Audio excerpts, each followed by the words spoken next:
Hello everyone and welcome to Footnotes, a series of shorter videos covering various subjects I wanted to talk about that don't require 2 whole months to make a video on. This week, Looney Tunes goes loony left. Perpetual outrage machine Ben Shapiro recently released a video complaining about a tweet from Looney Tunes showing several instances of Bugs Bunny dressed up as a woman captioned, "Happy Pride, get your drag on." Naturally, Ben takes issue with this and jumps at the opportunity to lambast Looney Tunes for their woke degradation of morality.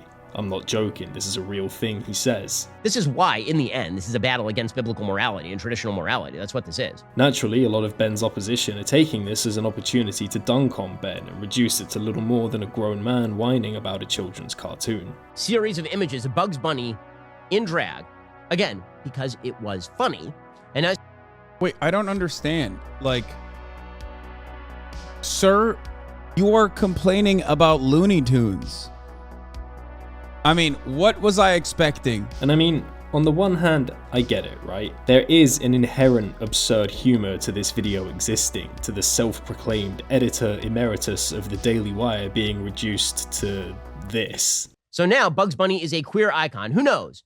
Bugs Bunny may in fact be pansexual. A renowned conservative political pundit.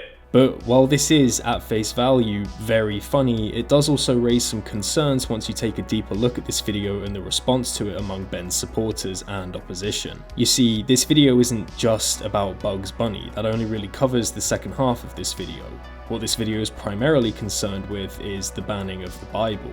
A school district in the state of Utah has recently decided to remove the Bible from its school's libraries after it was found to contain content deemed inappropriate for children. This is the latest in a series of book bannings originating in parental complaints and then being finalized via committee decision. So with that additional context, you may wonder, what on earth do these two topics have in common? On the one hand, you have the Bible, the good book, the text that dictates how millions of Americans and a substantial portion of Shapiro's viewership live their lives, supposedly, every day. And on the other, you have Bugs Bunny. It's even stranger than that because the Bible here is treated like an afterthought. Ben introduces the video by talking about how the nostalgia of Saturday morning cartoons has been tainted by the left before using that to segue into a discussion of the Bible's banning. That just means that Bugs was always genderqueer. The battle over the norm right now involves, as I say, the destruction of the norm. Here's another case, another example. Over the weekend, a Utah school district banned the Bible. The unfortunate implication on Ben's part is that he cares more about Bugs Bunny wearing a dress than he does about a significant religious text being censored. That's how a lot of his opposition are framing it anyway, and it isn't hard to see why when you see how Ben changed the title of the video after it was originally released. The video, as it is now, talks about how Utah has banned the Bible, but that wasn't always the case. Looking back into the archives, we can uncover the original title for this video, proclaiming that they did it to Bugs Bunny too? So we know how this reads, right?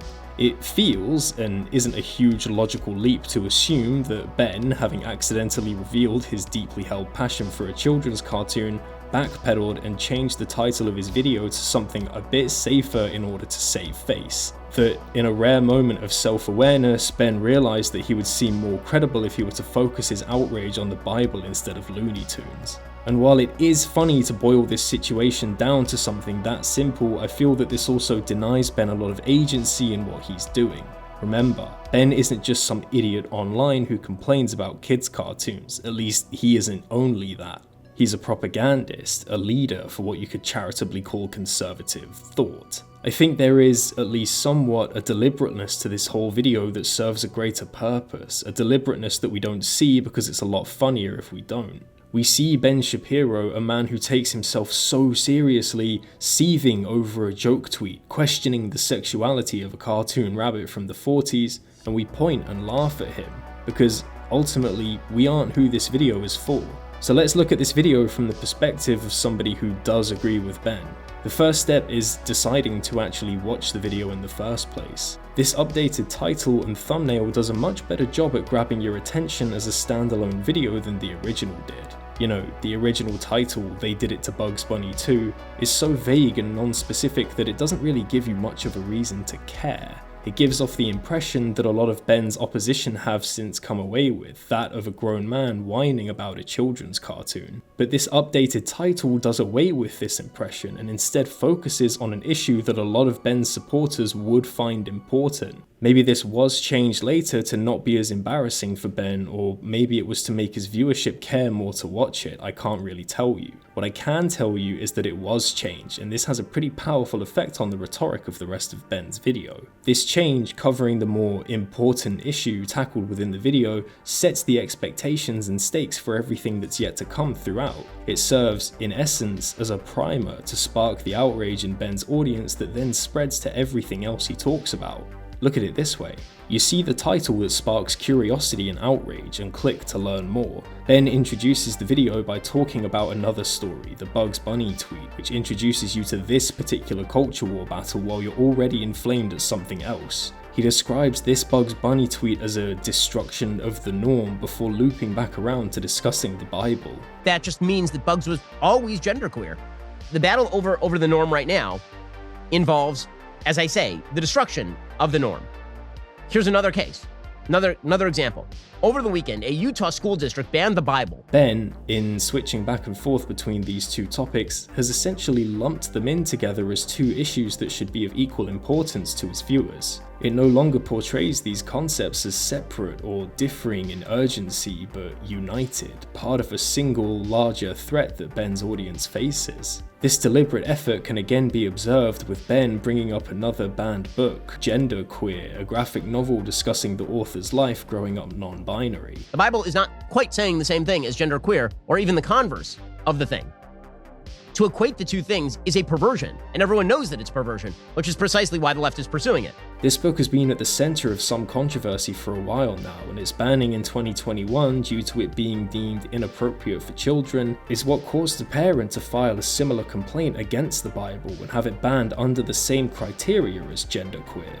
The efforts to censor genderqueer were pushed in no small part by the Daily Wire. And it's here that Ben reignites that same outrage towards it, but this time that outrage is spurred on by Ben's feeding of his audience's victimhood complex, talking about how the Bible was banned. He's set up an idea here, the idea that Christian conservatives, his viewership, are being targeted. It's no longer a fair application of censorship standards, but a way of manufacturing victimization. Ben even compares this neutral application of censorship standards to having a neutral stance towards murder. There's no norm. In fact, we're going to be neutral as to whether murder is bad or good. Who does that favor? Is that a neutral position, or does that actually kind of favor murder? And that is why you are seeing, again, it is not a neutral proposition to ban the Bible from Utah school districts while also banning genderqueer. That is not a neutral position. Utah banning the Bible is used here as a primer, an incident which, again taken at face value, can be used to stir panic in his audience. This panic can then be extended, tied into any culture war issue that Ben decides he wants to talk about, whip his audience into a frenzy over, and turn them against as a result. In this case, because it's Pride Month, he targets any pride-related issue.